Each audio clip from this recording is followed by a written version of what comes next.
Brought to you by Charity Mobile. Switch to the phone company that supports your beliefs. All plans start under $50 before taxes and surcharges. Use promo code TRADITION at CharityMobile.com for a special offer. There has been an age-old objection to the church speaking on matters of concrete morality, not abstract moral questions or seeming things that give a lot of personal, relative kind of room for interpretation and implementation in your life. No, not that. It's concrete moral questions. Given that Catholic priests, the vast majority of them are celibate, many object to priests and bishops who are priests who hold a higher office from having a say on matters of, say, the family. And so, what you're going to hear now from Pope Leo XIII, as we continue through his encyclical Arcanum, a defense of the church teaching on matters of the family. This may seem elementary to the typical kinds of people who will watch something like this, but at the end of the day, how often do you see people objecting in principle to Catholic priests having an opinion on any of this? Here is Pope Leo XIII from Arcanum in response. The mutual duties of husband and wife have been defined, and their several rights accurately established. They are bound, namely, to have such feelings for one another as to cherish always very great mutual love, to be ever faithful to their marriage vow, and to give one another an unfailing and unselfish help. The husband is the chief of the family and the head of the wife.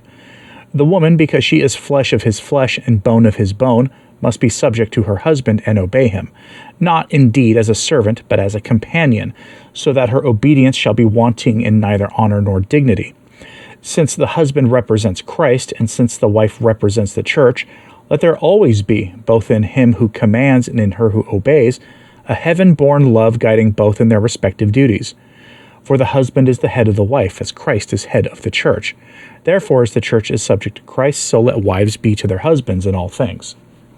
As regards children, they ought to submit to their parents and obey them, and give them honor for conscience' sake, while, on the other hand, parents are bound to give all care and watchful thought to the education of their offspring and their virtuous bringing up.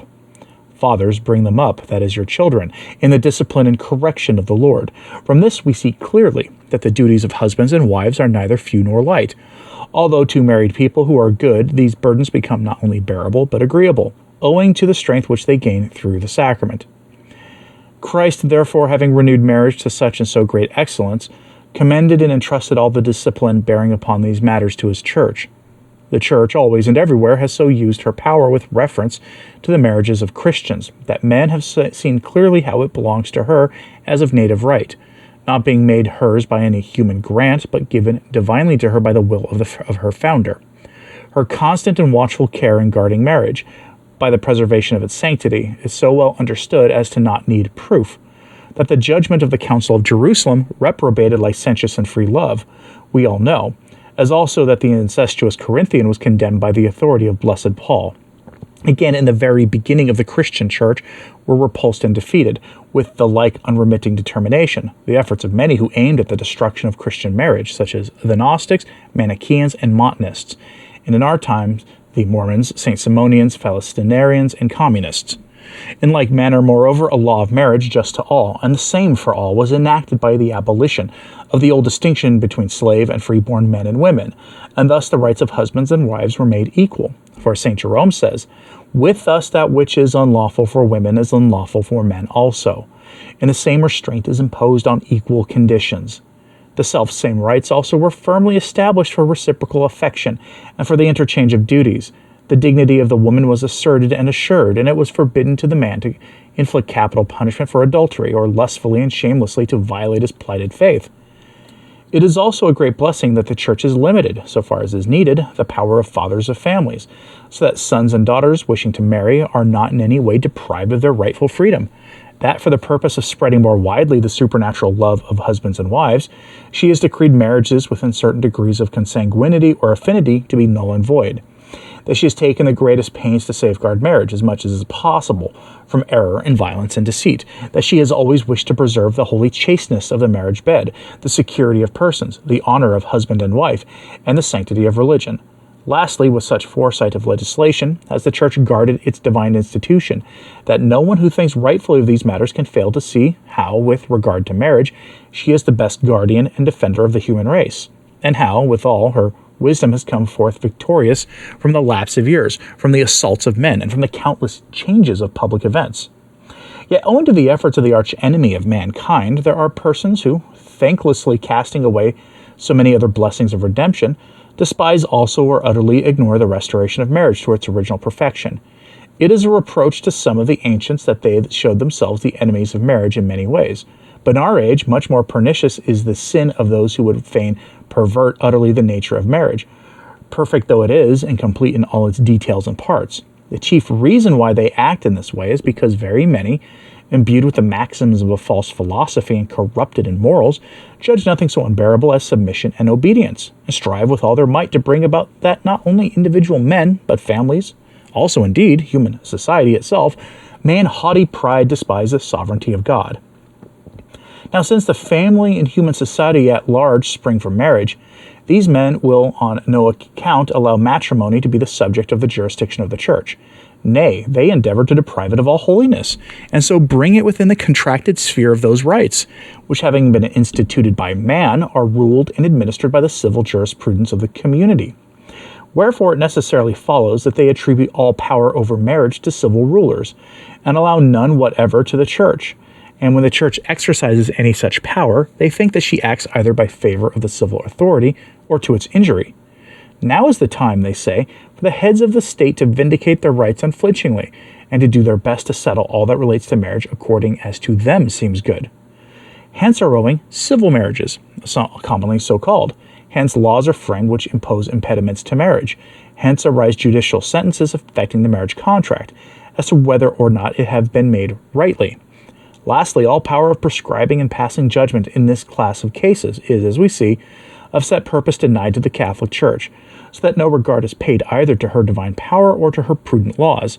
Yet under these, for so many centuries, have the nations lived on whom the light of civilization shone bright, with the wisdom of Christ Jesus.